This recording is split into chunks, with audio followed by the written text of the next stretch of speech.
America's major cities are now collapsing in on themselves like dying stars. America's major cities are becoming worse and worse in terms of living standards for the people who live there. And that's not true for every city, but it's certainly true for cities like Los Angeles, where I live. I'm old enough to remember when Los Angeles, where I've lived nearly my entire life, with the exception of 3 years in Massachusetts when I was in law school, it has gone from a very livable, nice city, particularly in the suburbs, to an incredibly dirty city where there are insane amounts of litter, trash on the streets, open needles in suburban areas and near schools. You got homeless people on nearly every corner. There is not an embankment in Los Angeles that is not occupied by homeless people all over the city. And that is because major cities around the United States have refused to do what is necessary in arresting people and ensuring that they actually have a place to go with regard to not just housing, but in terms of mental illness, in terms of drug abuse. One of the obvious facts about homelessness in major cities is that it is largely driven by mental illness, severe mental illness, and drug abuse and alcohol abuse. And that means that you have to approach this thing with both a carrot and a stick. So what the left would like to do is approach this thing with just the carrot. Say, okay, well, here's some housing. Here's some housing that we've built for you. And we've seen this in Los Angeles, where it's costing like $500,000 to build a unit of housing thanks to building regulations because the government is insane. And that means that it'll cost you more to house somebody for a year than to do pretty much anything else with them in the state of California and in the city of Los Angeles. You've seen this approach taken also in Seattle, where they've set up what they literally have started. It's called drunk dorms, where there are no restrictions on who can live in these areas. And as it turns out, a lot of homeless people don't actually want to live under the same roof with a bunch of other homeless people who may, in fact, be violent alcoholics. So that's been a serious problem.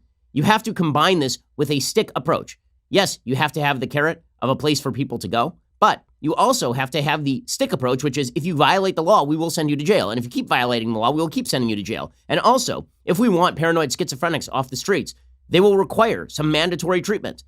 And that does not mean that you get to simply walk out of the treatment facility when you feel like you are cured and then go right back to the streets where you are not taking your proper medication. This comes as somebody who has, my grandfather was a schizophrenic. His life was saved by the fact that he was taking medication at a mental facility. He was actually put away in a mental facility for like a year, or 8 months, a year, and it saved his life.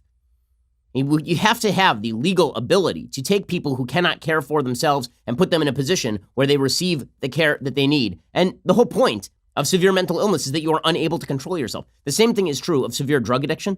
If you cannot arrest people for living on the street and then put them in mandatory drug rehab, it's going to be very difficult to ever move them off the street. And the housing-only approach has failed pretty much everywhere that it's tried. The only place where it supposedly succeeded was Salt Lake City, and that turned into such a money pit that Salt Lake City had to cut its own expenditures on housing. Also, it happens that Salt Lake City is supported in huge amounts by the social fabric of the Mormon Church, which is there to provide all sorts of social support for people who are homeless, provides all sorts of services there. Those sorts of services don't exist in major cities around the country. And when government does provide those sorts of social services, it actually acts as a magnet for homelessness.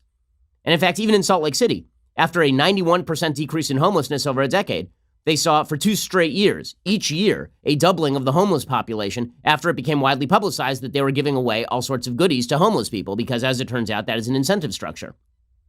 Well, part of the issue here part of the solution has to be the threat of law enforcement taking your stuff, arresting you, putting you into mandatory drug rehabilitation, placing you into a mental health facility where you receive mandatory drugs that will help care for your severe mental illness.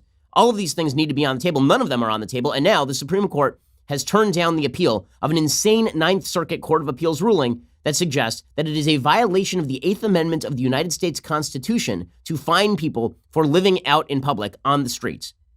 Really, this is what the Ninth Circuit Court of Appeal found. The Ninth Circuit Court of Appeals a few months ago found that it was a violation of the cruel and unusual punishment clause of the Constitution of the United States to give people a $25 ticket for living on a sidewalk, which is pure insanity. By the way, you want to destroy a city, this is the way you do it. Not just because the living conditions go down, but also because you destroy the ability of businesses to do business.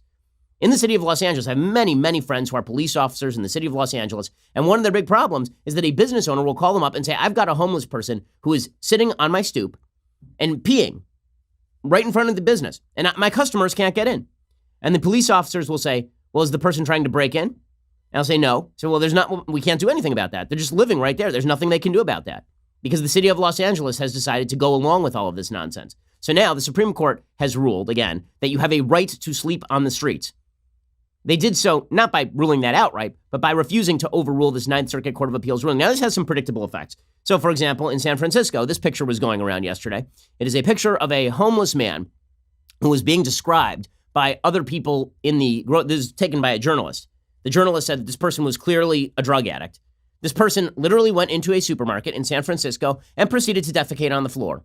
The good news is that they found the toilet paper aisle, so at least they have the toilet paper to deal with it. The bad news is there was an open bathroom with no one occupying it in the same store, and this person just decided to go poop right on the floor of the supermarket. And this has become San Francisco. We had a colleague, Cassie Dillon. She went over to San Francisco and took videotape of all of the street corners in San Francisco, and San Francisco has become a feces fest.